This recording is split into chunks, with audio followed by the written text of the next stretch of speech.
నమస్కారం. ఎంతమందికి తెలుసు వైకుంఠ ఏకాదశి రోజున ప్రతి వైష్ణవాలయాల్లో మనం ఉత్తర ద్వార దర్శనం చేస్తుంటాము. మరి దాని చరిత్ర ఏమిటి అంటే మాసాన మార్గశీర్షోహం అని శ్రీకృష్ణ పరమాత్మ భగవద్గీత విభూతి యోగంలో చెప్పారు. అంటే మాసాలలో మార్గశిర మాసాన్ని నేను అని అర్థం. ఆధ్యాత్మికంగా ఉన్నతమైన ఈ మాసం ప్రకృతిని అంతా సౌందర్యమయం చేస్తుంది. ఈ మార్గశిర మాసం హేమంత ఋతువులో మొదటి నెల. దీనిని సౌరమానాన్ని అనుసరించి ధనుర్మాసమని, చాంద్రమానాన్ని అనుసరించి మార్గశిర మాసమని అన్నారు. ఇంకా వివరంగా చెప్పుకోవాలి అంటే మన పెద్దలు సంవత్సర కాలాన్ని ఉత్తరాయణం, దక్షిణాయనం అని 2 భాగాలుగా విభజించారు. ఉత్తరాయణం పుణ్యకార్యాలకు ఉత్తమమైనదని, ఆ కాలంలో మరణించిన వారికి స్వర్గలోక ప్రాప్తి కలుగుతుందని నమ్మకం. అలాగే ఉత్తరాయణం దేవతలకు పగటి కాలమైతే దక్షిణాయనం రాత్రి కాలమని చెప్పబడుతుంది. విష్ణుమూర్తి రాత్రి కాలమైన దక్షిణాయనంలో ఆషాఢ శుద్ధ ఏకాదశి నుండి 4 నెలల పాటు యోగ నిద్రలో గడుపుతూ లోకం తీరుతెన్నులు గమనిస్తుంటాడు. అందుకే ఆషాఢ శుద్ధ ఏకాదశిని శయన ఏకాదశి, తొలి ఏకాదశి అన్నారు. తొలి ఏకాదశి యోగ నిద్రలోకి వెళ్ళిన విష్ణువు కార్తీక శుద్ధ ఏకాదశి రోజున మేల్కొంటాడు. అందుకే దీనిని ఉత్థాన ఏకాదశి అని అన్నారు.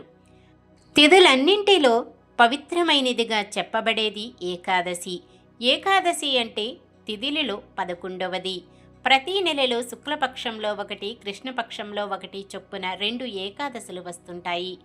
ఆ విధంగా సంవత్సరంలో 24 ఏకాదశులు. చాంద్రమానం ప్రకారం 3 సంవత్సరాలకు ఒకసారి అధిక మాసం వస్తుంది.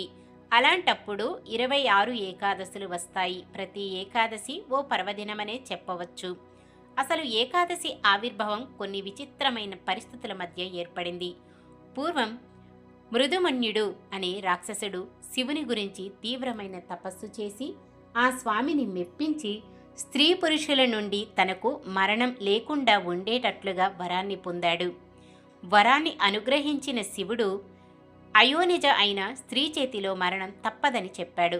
అయోనిజ జన్మించడం సాధారణం కాదని గ్రహించిన మృదుమన్యుడు వరగర్వంతో సకల లోకాలను ఆక్రమించాడు. అతని దాటికి దేవతలంతా పారిపోగా వారి దేవేరులంతా ఒక ఉసిరి చెట్టు తొర్రలో దాక్కున్నారు. ఆ తొర్ర చాలా ఇరుకుగా ఉన్నందువల్ల అప్పుడు జరిగిన ఒరిపిడి నుంచి ఓ కన్య ఉదయించింది. ఇంతలో దేవతలను వెతుక్కుంటూ వచ్చిన మృదుమన్యుడు చెట్టు తొర్రను సమీపించాడు. అతడు చెట్టు తొర్రలో వెతకటానికి ప్రయత్నిస్తుండగా దేవేరులు ఒరిపిడి వలన పుట్టిన అయోనిజ అయిన కన్య చెట్టు తొర్ర నుంచి బయటికి వచ్చి మృదుమన్యుడిని సంహరించింది. ఆ కన్య పేరే ఏకాదశి. ఆమెను పూజించడం ఆచారమైంది. ఏకాదశి మహత్యాన్ని తెలిపే అనేక కథలు మన పురాణాలలో ఉన్నాయి.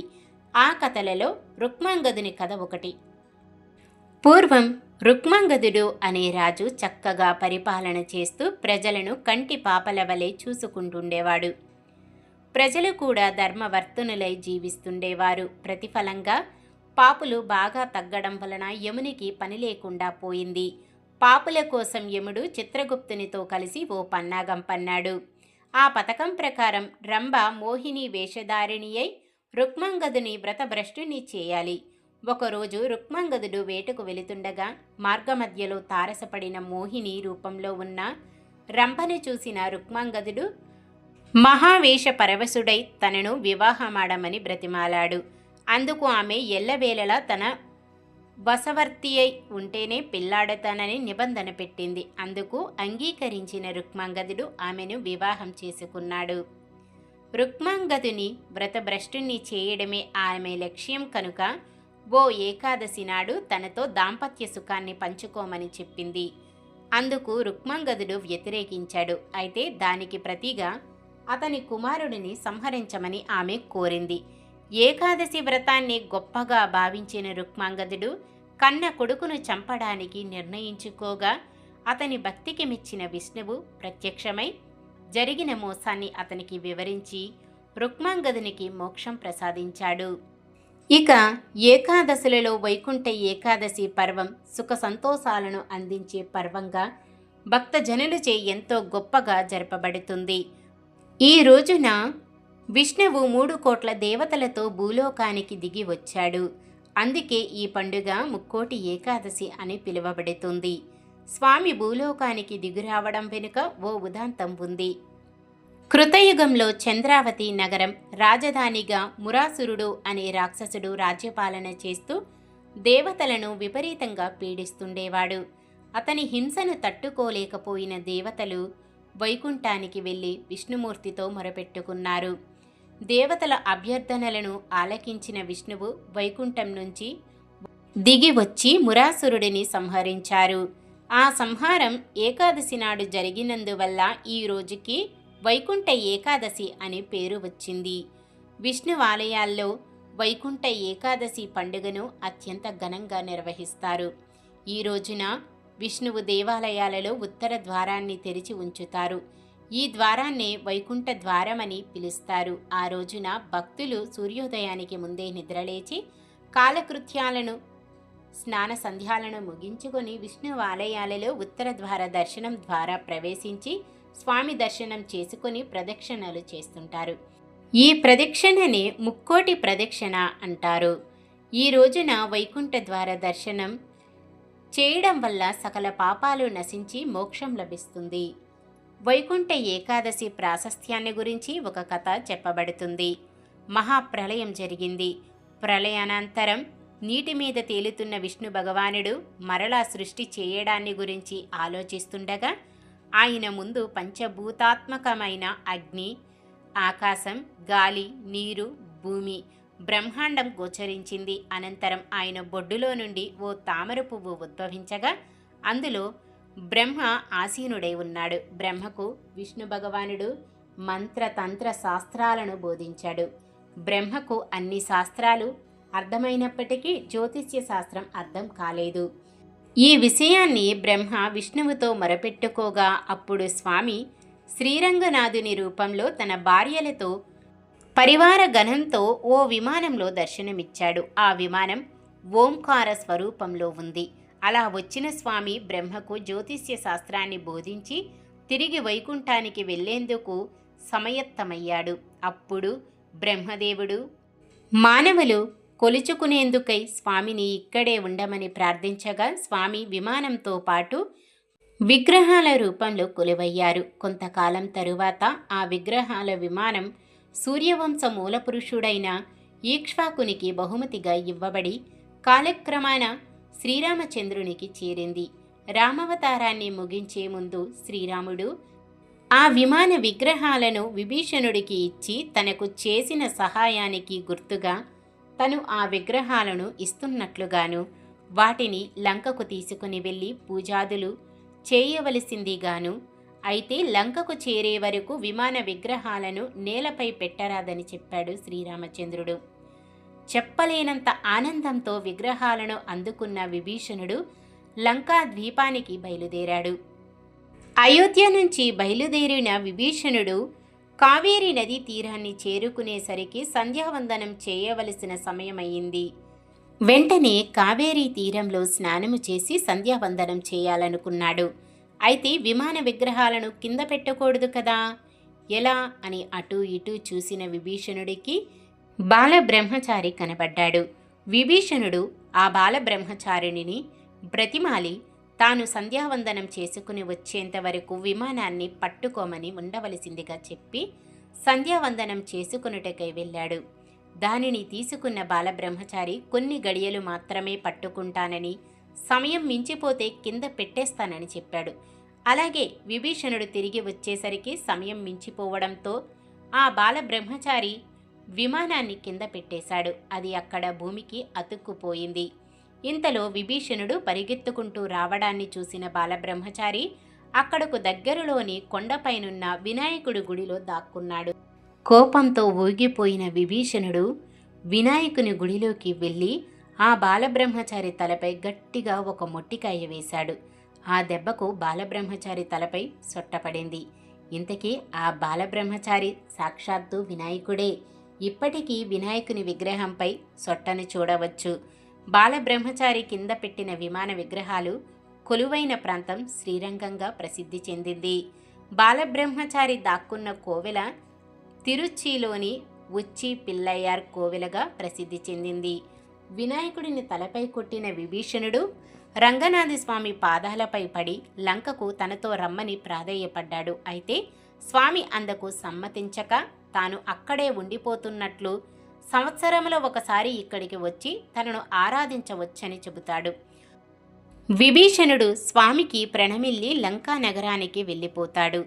ఇప్పటికీ శ్రీరంగం ఆలయంలోని సప్త ప్రాకారాల్లోని మొదటి ప్రాకారంలో విభీషణుడి ఆలయాన్ని చూడవచ్చు. అప్పట్నుంచి భూలోక వైకుంఠంగా ప్రసిద్ధి చెందిన శ్రీరంగంలో వైకుంఠ ఏకాదశి అత్యంత వైభవంగా జరపబడుతుంది. భద్రాచలంలో వైకుంఠ ఏకాదశిని అధ్యయనోత్సవాలని పిలుస్తారు. ధనుర్మాసం శుద్ధ విద్య నుండి ధనుర్మాసం శుద్ధ దశమి వరకు రోజుకొక అవతారం చొప్పున స్వామిని దశావతారాలలో అలంకరించి మధ్యాహ్న సమయంలో కళ్యాణ మండపం పందిరిలో వేంచేసి చేస్తారు. అనంతరం స్వామి తిరువీధి సేవకు బయలుదేరుతారు. ఏకాదశి ముందు రోజైన దశమి నాటి సాయంత్రం గోదావరి నదిలో స్వామివారి తెప్పోత్సవం జరుగుతుంది. ఆ తరువాత 10 రోజులు మోక్షోత్సవాలు నిర్వహించబడతాయి. ఏకాదశి రోజున ఉపవాసాన్ని పాటించాలి. ఈ రోజున ఉపవాసాన్ని పాటించడం వల్ల సూర్యచంద్ర గ్రహణ సమయంలో చేసే దానం, అశ్వమేధ యాగం చేసిన ఫలితాల కంటే అధిక ఫలం లభిస్తుంది. ఉపవాసం చేయలేనప్పుడు వాయుభక్షణం, అది పాటించలేకపోతే నీరు, పాలు, పండ్లను తీసుకోవచ్చు. అలా కుదరనప్పుడు ఒక్కపొద్దు అంటే ఒంటిపూట భోజనం చేయవచ్చు. సుఖ సంతోషాలను పంచే పండుగ వైకుంఠ ఏకాదశి. ఏడాదికి 24 ఏకాదశులు వస్తాయి. సూర్యుడు ఉత్తరాయణికి మారే ముందు వచ్చే ధనుర్మాస శుద్ధ ఏకాదశినే వైకుంఠ ఏకాదశి లేదా ముక్కోటి ఏకాదశి అంటారు. సూర్యుడు ధనుస్సు రాశిలో ప్రవేశించిన అనంతరం మకర సంక్రమణం జరిగే మార్గం మధ్య ముక్కోటి ఏకాదశి వస్తుంది. ఈ రోజున వైకుంఠ వాకిళ్లు తెరుచుకొని ఉంటాయని, వైష్ణవాలయాలలో గల ఉత్తర ద్వారం వద్ద భక్తులు తెల్లవారుజామునే భగవద్దర్శనార్థం వేచి ఉంటారు. ఈరోజు శ్రీ మహావిష్ణువు గరుడ వాహనరుడై 3 కోట్ల దేవతలతో భూలోకానికి దిగివచ్చి భక్తులకు దర్శనమిస్తాడు కనుక దీనికి ముక్కోటి ఏకాదశి అనే పేరు వచ్చింది. ఈ ఏకాదశి 3 కోట్ల ఏకాదశులతో సమానమైన పవిత్రతను సంతరించుకుంది. ఈ ముక్కోటి ఏకాదశి నాడే హాలాహలం, అమృతం రెండూ పుట్టాయి. ఈ రోజునే శివుడు హాలాహలం మింగాడు. మహాభారత యుద్ధంలో శ్రీకృష్ణుడు అర్జునుడికి ఇదే రోజున ఉపదేశించాడు. ఈ రోజున వైష్ణవాలయాల్లో ప్రత్యేక పూజలు, హోమాలు, ప్రవచనాలు, ప్రసంగాలు ఉంటాయి. ఈ రోజున ముఖ్యమైనవి ఉపవాసం, జాగరణ, అటు తర్వాత జపం, ధ్యానం. విష్ణు పురాణం ప్రకారం 2 రాక్షసులు తనకు వ్యతిరేకంగా ఉన్న మహావిష్ణువు వారి కోసం తన వైకుంఠ ద్వారాలను తెరిచాడని, తమ కథ విని వైకుంఠ ద్వారం గుండా వస్తున్న విష్ణు స్వరూపాన్ని చూసిన వారికి వైకుంఠ ప్రవేశం కల్పించాలని వారు కోరారు. అందుచేతనే ఆ రోజున వైకుంఠ ద్వారం తలపించే విధంగా వైష్ణవాలయాల్లో ద్వారాలను ఏర్పాటు చేస్తారు. మామూలు రోజుల్లో దేవాలయాల ఉత్తర ద్వారాలు మూసి ఉంచుతారు. ఈరోజు భక్తులు ఆ ఉత్తర ద్వారం గుండా వెళ్ళి దర్శనం చేసుకుంటారు. తిరుపతిలో కూడా ఈ రోజున వైకుంఠ ద్వారం పేరిట ఉన్న ప్రత్యేక ద్వారాన్ని తెరిచి ఉంచుతారు. పద్మపురాణం ప్రకారం విష్ణువు నుంచి ఉద్భవించిన శక్తి ముర అనే రాక్షసుడిని సంహరించిన రోజు వైకుంఠ ఏకాదశి. ముర అనే రాక్షసుడు దురాగతాలు భరించలేక దేవతలు విష్ణువుని శరణవేడగా ఆయన వాడితో తలపడి వాడిని సంహరించేందుకు ప్రత్యేక అస్త్రం కావాలని గ్రహించి బదరికాశ్రమంలోని హైమావతి గుహలోకి ప్రవేశించాడు. అక్కడ విశ్రమిస్తున్న విష్ణువును ముర సంహరించేందుకు ప్రయత్నించగా ఆయన నుంచి ఒక శక్తి ఉద్భవించి తన కంటి చూపుతో మురాసురుణ్ణి కాల్చివేసింది. అప్పుడు విష్ణువు సంతోషించి ఆమెకు ఏకాదశి అని పేరు పెట్టి వరం కోరమని చెప్పాడు. ఆ రోజున ఉపవాసం ఉన్నవారి పాపాలను పరిహరించాలని ఆమె కోరింది. ధనుర్మాసం శుక్లపక్షం ఏకాదశి రోజున ఉపవాసం ఉన్నవారికి వైకుంఠ ప్రాప్తి కలుగుతుందని విష్ణువు వరమిచ్చాడు. వైకుంఠ ఏకాదశి రోజు ముర బియ్యంలో దాక్కుంటాడని, అందుకే బియ్యంతో చేసిన ఏ పదార్థం తినకుండా ఉండాలని అంటారు. ఈ రోజున ఉపవాసం ఉంటే మిగతా 23 ఏకాదశులు ఉపవాసం ఉన్నట్టే అని విష్ణు పురాణం చెబుతుంది. ముర అంటే తామసిక రాజసిక గుణాలకు అరిషడ్వర్గాలకు ప్రతీక. వీటిని ఉపవాస జాగరణల ద్వారా జయిస్తే సత్వగుణం లభించి తద్వారా ముక్తికి మార్గం ఏర్పడుతుంది. వరి అన్నంలో ముర నివాసం ఉంటాడు కనుక మందబుద్ధిని ఇచ్చి జాగరూకతను దెబ్బతీస్తాడని అంతరార్థం. ఏకాదశి నాడు ఉపవాసం ఉండి ద్వాదశి నాడు అన్నదానం చేయాలి. ఒకరోజు భోజనం చేయక తరువాత రోజు భోజనం చేయడం వల్ల జీహ్నకు భోజనం రుచి తెలుస్తుంది. ముక్కోటి ఏకాదశి రోజున నిష్ఠతో పూజ నియమాలు ఆచరించే వారికి పుణ్యఫలముతో పాటు కార్యానుసిద్ధి చేకూరుతుందని జ్యోతిష్య నిపుణులు అంటున్నారు. ఇంకా వైకుంఠ ఏకాదశి రోజున నిష్ఠ నియమాలతో వ్రతం ఆచరించే వారికి మరో జన్మంటూ ఉండదని పురాణాలు చెబుతున్నాయి. ముక్కోటి ఏకాదశిన మరణించే వారికి వైకుంఠవాసం సిద్ధిస్తుంది. స్వర్గంలోని తలుపులు వారి కోసం తెరిచే ఉంటాయి. ముల్లోకాలను నడిపించే విష్ణుమూర్తిని ముక్కోటి ఏకాదశిన స్తుతించే వారికి మోక్షం ప్రాప్తిస్తుంది. వైకుంఠ ఏకాదశి రోజున జాజి పువ్వులతో అల్లిన మాలను విష్ణుమూర్తికి సమర్పించినట్లయితే సర్వపాపాలు తొలగిపోతాయి. ముక్కోటి ఏకాదశి నాడు చేసే విష్ణు పూజ, గీతా పారాయణం, గోవింద నామస్మరణం, పురాణ శ్రవణం మోక్షప్రాప్తి కలిగిస్తాయి. ఇవన్నీ చేయకపోయినా ఓం నమో నారాయణాయ అనే మంత్రాన్ని 108 సార్లు జపించడం ద్వారా మీరనుకున్న కార్యాలు దిగ్విజయంగా పూర్తవుతాయి. ఇంకా ఏకాదశి రోజు విష్ణువు వెంకటేశ్వర స్వామి ఆలయాలను దర్శించుకోవచ్చు. ఓం నమో నారాయణాయ నమః. లోకా సమస్తా సుఖినో భవంతు. ఈ వీడియో మీకు నచ్చినట్లయితే లైక్ చేయండి. మరెన్నో ఇలాంటి ఇంట్రెస్టింగ్ వీడియోస్ కోసం మన ఛానల్ను సబ్స్క్రైబ్ చేసుకోండి.